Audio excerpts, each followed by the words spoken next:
Shunday odamlar bor, ba'zilar hayotda bo'lmayapti deydi. Sen harakat qilyapsanmi deyish kerak.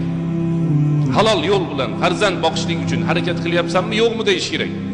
Ammo yolqovlik qilayotgan bilan harakat qilmayotgan odam peshonomdagisi shu desa, bu taqdirga teskari amal qilyapti. O'zini tomdan tashlab, mana taqdirdan ekan deb tomdan tashlab yuborgan odamga o'xshaydi xolos.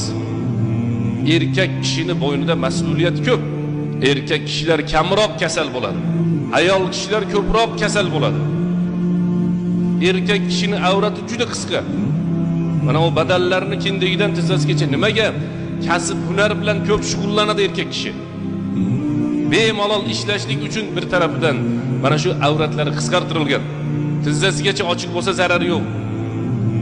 Bu taraflari ba'zan kindiklarigacha, kindigini yuqorisigacha ochiq bo'lsa zarari yo'q bu erkak kishining avrati. Nimaga kasb hunar bilan shug'ullanadi bir tarafdan.